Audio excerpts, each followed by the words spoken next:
नमस्ते मित्रों, जय श्री कृष्ण। पिछले वीडियो में हमने देखा कि सब राजा को नारद जी कटु वचन कह के युद्ध करने के लिए तैयार करके आते हैं और सब राजा अपना अपना सैन्य लेके जहां गांगेय खड़े हैं वहां मैदान में आते हैं और युद्ध की तैयारी करते हैं। એટલે સગડા ક્ષત્રિય કોપ્યા આયુધ લીધા હાથ, ત્યાં તો ગાંગેવનો સારથી બોલ્યો અરજ સુણો મમનાથ। પાડા લડે ઝાડનો ખોળો મને થવા દો વિદાય, ગાંગેવ કહે પહેલા तुझने मारू थनार होय ते थाय।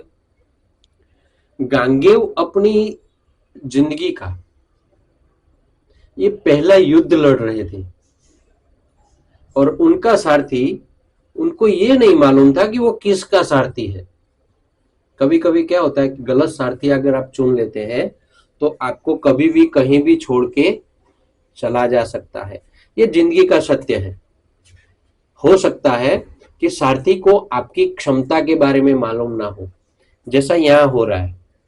ये जो है सारथी, वो गांगेव जी का सारथी है, पर उसको ये मालूम नहीं कि गांगेव जी क्या हस्ती है, क्या चीज है, क्या व्यक्तित्व है उनका। वो उनको बोलता है कि दो पाड़े लड़ रहे हैं, उसमें मुझे झाड़ बन के उसमें मुझे नहीं मरना है, तो कृपा करके मुझे जाने दीजिए। गांगेव जी बोलते हैं कि मैं युद्ध बाद में लड़ूंगा, मैं युद्ध बाद में लड़ूंगा, अगर तू यहां से भागा तो मैं तुझे पहले मारूंगा। ये होता है रथी, ये होता है रथी। वो बोलते हैं कि मैं तुझे तो नहीं भागने दूंगा, तू मेरा सारथी है, तू सारथी का काम कर, तुझे यही काम करना है। સુરાનો સાથી ન હોય કાયર, સારથીના ધ્રુજ્યા ચરણ, અહીં રહીશું કે નાસી જઈશું તો પણ થવાનું મરણ। એમ જાણી એ બેઠો રહ્યો તો ગાંગાવે કર્યો વિચાર, युद्ध लड़ता लड़ता रखे कन्या ने वागे कोई हथियार। गांगेव जी को अपने सारथी की चिंता नहीं थी, उनको अपनी चिंता नहीं थी, उनको कन्याओं की चिंता थी। गांगेव जी सारथी को बोलते हैं कि मैं रथी हूं, मैं महारथी हूं, तू कायर कैसे हो सकता है, मेरा सारथी है तू, अगर तू भागा तो मैं तुझे मार डालूंगा सबसे पहले। तो सारथी सोचता है कि मैं भागूंगा तो भी मर जाऊंगा, यहाँ बैठूंगा तो भी मर जाऊंगा, तो अच्छा है ना कि यहाँ बैठे बैठे मर जाऊं, ये तो कहलाएगा युद्ध में मरा।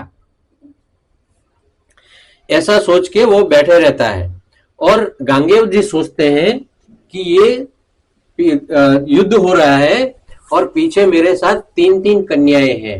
वो कन्याओं ने तो कोई गलत काम नहीं किया है, तो मुझे उनका रक्षण करना वो मेरा धर्म बनता है। एम जानी ए बाण ज लीधु ब्राह्मण मंत्र अनुसार, कन्याનું રક્ષણ કરવા મૂક્યો કન્યાઓ ઉપર તેવાર। તે આડું અવળું ને ઊંચું નીચું ફરે કન્યાની આગળ, ચાહે તેટલા ત્યાં આયુધ આવે તેનું કરે બાણ ભાગે। ऐसा सोच के गांगेव जी ने एक बाण लिया और वो बाण के ऊपर ब्राह्मण का मंत्र बना और ब्राह्मण का मंत्र डाल के वो जो तीर था उनके पास उसको छोड़ दिया लड़कियों के ऊपर। वो कन्याएं जो रथ में बैठी थी पीछे, उनके पास आके वो ऊपर नीचे इधर उधर कहीं भी घूमता रहा, पर ये कन्याओं का रक्षण करने के लिए था। वो किसी भी आयुध को उनके पास नहीं आने देना था। પછી ગાંગેવજીએ ધનુષ લીધું, તરત કર્યો ટંકાર, એટલે સગડા ક્ષત્રિય લોકોએ દેવા માંડ્યો માર। ગુપ્તીગીડીને ગદાઓ ફેંકે, તર્કસ તિલ તરવાર, ખપવા ખંજર સાંગ ને ત્રિશૂળ જમાઈયા કટાર। एक मंत्र डाल के उन्होंने तीर छोड़ दिया कन्याओं के ऊपर उनका रक्षण करने के लिए। अब उनको कोई फिक्र नहीं थी अपनी और ना ही सारथी की, तो उन्होंने धनुष्य के ऊपर पणच लगाई और टंकार किया, उसका टंकार हुआ। जैसे धनुष्य की पणच आप लगाते हो और धनुष्य का ये जो भाग छूटता है तो उसका जो तार लगा है पणच, उसका एक आवाज होती है, वो आवाज को टंकार बोलते हैं। वो टंकार हुई, वो टंकार होने के बाद बाकी के सब क्षत्रिय भी तैयार हुए और उन लोगों ने गांगेय जी के ऊपर, गांगेय जी का रथ वो घेर के खड़े थे, वो बीच में था गांगेय जी का रथ, और इनके चारों तरफ बाकी सब क्षत्रिय सैन्य लेके खड़े थे। उन लोगों ने गांगेय जी के ऊपर हथियार फेंकना, तीर, तरकस, तलवार जो भी हाथ में आया उसको फेंकना शुरू किया। उस वक्त के हथियारों के नाम है दोस्तों, ये आपको जानने चाहिए। उस वक्त कितने प्रकार के हथियार हुआ करते थे, मैं एक बार फिर से पढ़ देता हूं, आप सुन लीजिएगा। गुप्ती गेड़ी ने गदाओ फेंके, तरकस, तिल, तलवार, खपवा, खंजर, सांग ने त्रिशूल, जमैया, कटार, गलोल, गोड़ी, गोफण मारे, आयुध रह्या वर्षी, बेरी मारने, नाखे कातरिया, भाला खाने फरसी। दोस्तों मैं यहाँ क्षमा चाहता हूँ, क्योंकि यहाँ इतने सारे हथियार हैं, वो सारे हथियार मैंने भी नहीं देखे हैं मेरी जिंदगी में। कुछ देखे हुए, कुछ आपने भी देखे होंगे, पर खपवा क्या होता है वो मुझे नहीं मालूम। हाँ, गोफन गोली मालूम है, पर खपवा, खंजर, तीर, तलवार, ये सब बहुत सारे ऐसे हथियार हैं, वो मुझे नहीं मालूम। आप गूगल करके ये देख सकते हैं। दसे दिशा थी आयुध आवे, गांगेव ने वींधी नाखे, सामा अनेक ने वचमा एकलो क्या क्या दृष्टि राखे। एવામાં ગાંગેવે શલ્ય રાજાનો રથ ભાગ્યો મારી બાણ, એટલે સર ફેંકીને લીધો સારથીનો પ્રાણ। उन सब में सामने जो महारथी थे उनमें सबसे बड़ा और सबसे ज्यादा ताकतवर था शल्य राजा। गांगेव ने शल्य राजा के रथ को तीर मार के भांग दिया, तो शल्य राजा ने एक और तीर मारा और उस तीर से गांगेय जी के रथ का सारथी था उसका सिर काट दिया। हर दिशा से आयुध आ रहे थे, वो हर दिशा में गांगेय जी ध्यान नहीं रख पा रहे थे। ऐसे में उन्होंने ये किया, तव गांगेवे अचूड़ा गुड़ाना पगने अंगूठे झाल्या, एवामा गांगेवना शरीरमा सौवे बाण गणेरा गाल्या। गांगेय जी जैसे ही वो सारथी अपना मर गया, तो उनके हाथ में जो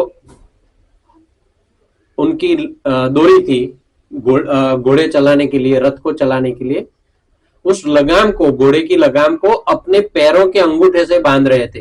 तब तक बहुत सारे राजाओं जो चारों तरफ फैले हुए थे, उन सब ने उनको बहुत सारे तीर मारे, बहुत सारे भाला मारा, हथियार मारे।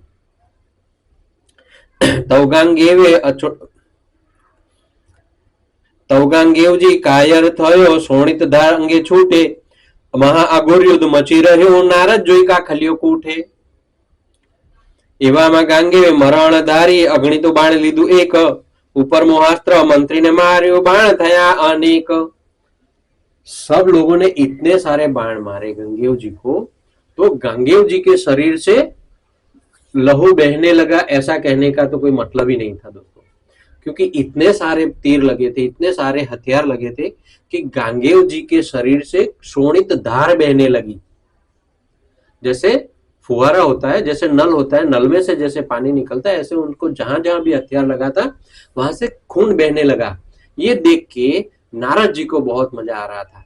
वो अंतरिक्ष में खड़े थे, यहां नारद जी सफल हो गए। कई दिनों से उनका प्रयास था कि युद्ध हो। ये महाभारत का दोस्तों पहला युद्ध है जो नारद जी ने करवाया था, और नारद जी उसका आनंद ले रहे। यहाँ पर बहुत सारे लोगों को तीर लगा, बहुत सारे लोग मरे जा रहे हैं, पर नारद जी को मजा आ रहा है। वो अंतरिक्ष में खड़े खड़े खुश हो रहे हैं, हाँ बहुत अच्छा हो रहा है, बहुत अच्छा हो रहा है। ऐसे में गांगेय को लगा कि मुझे अब मरना पड़ेगा, मरने से अच्छा है कि मैं अपने पास जो भी स्किल है, जो भी मेरा कौशल्य है, उसका उपयोग करूं। उन्होंने एक तीर लिया और तीर के ऊपर एक अगणित मंत्र पढ़ा, और अगणित मंत्र पढ़ के उन्होंने तीर मारा सीधा सैन्य के ऊपर। वो जाते जाते बहुत सारे तीर हुए, अगणित था, उसका कोई गणित नहीं था, तो उसको जाते जाते बहुत सारे तीर हुए, और जितने भी वहां सब थे उन सबको हृदय से तीर लगा।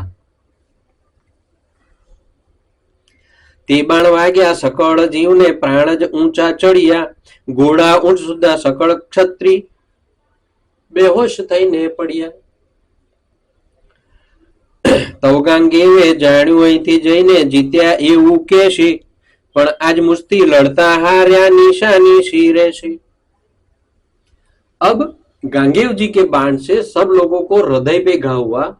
वहां जितने भी जीवित थे, जितने भी प्राणी थे और जितने भी सैन्य में जीवित थे, वो सबको ये लगा और उससे सब बेहोश होके गिर पड़े. यहाँ अब अकेले खड़े थे गांगेय जी, और गांगेय जी ने सोचा कि ये सब जैसे जैसे मूर्छा से बाहर आएंगे, वो सब बाहर जाके ये बोलेंगे कि मैंने युद्ध जीता, मैंने गांगेय जी को हराया, तो ये अच्छा नहीं होगा. ये सोच के गांगेय जी क्या करते हैं, एम जाणीने एक सौराष्ट्र मेली सौने निशानी आपी, सर्व क्षत्रियनी डाबी बाजुनी मूछ अकेकी कापी, मूछे हाथ नाखीने ऊभो राखी हृदयમાં હામ, ત્રણે કન્યાઓ સજ્જડ થઈ ગઈ નથી બોલ્યાનું કામ. ये सोच के कि ये जाके ये बोलेंगे कि मैं युद्ध में जीत के आया हूं, ये इसके लिए गंगेव जी ने किया, एक सौराष्ट्र तीर लिया, एक तीर लिया, उसके ऊपर सौराष्ट्र का मंत्र बना और फिर से अगणित करके उन्होंने सबके लिए मार दिया. तो ये मंत्र गया, सबने ये दाहिने मूछ सबकी उसने काट दी. जितने भी क्षत्रिय थे सबकी एक मूछ काट दी. अब वो जाएगा जहां भी जाएगा, ये मूछ ऐसे तो उग के आने वाली नहीं तुरंत एक ही दिन में, वो ऐसा बोल नहीं सकता. अब तीनों लड़कियों ने सोचा कि ये एक अकेले गांगेय ने सारे सैन्य को हरा दिया है, अब इसके सामने हम कुछ नहीं बोल सकते. दोस्तों, इसके आगे का जो है वो हम अगले वीडियो में देखेंगे. तब तक के लिए नमस्ते, जय श्री कृष्ण.